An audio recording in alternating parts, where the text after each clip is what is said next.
We're back in Kissimmee, Florida for the Mecum auctions, and out of the 4,000 cars that are here, this thing really got our attention.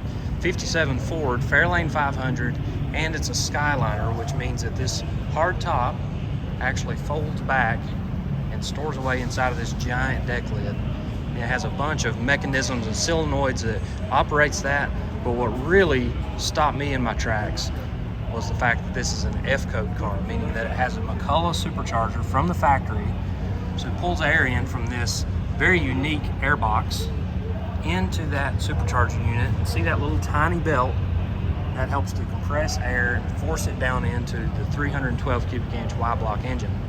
Very rare combination. On the tag here it says it's one of an estimated 20 F-code Skyliners known to exist. It's been restored very, very extensively. It's got all factory stuff, including the BFGoodrich Silvertown whitewall tires. These are bias ply, and the whitewall is about 2.5 inches.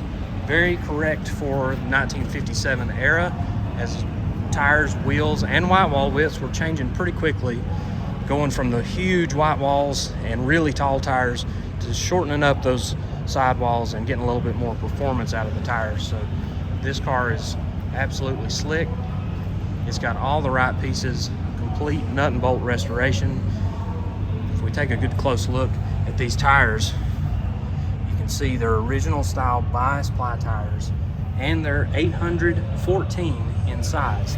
So back in 1957, the most common sizes were 750/14 and 800/14, and that fit a lot of cars. It fit Ford and Chevrolet, all sorts of different makes and models, and they look just right on this 57 Ford Skyliner. Stay tuned for more content all week long from Kissimmee, Florida.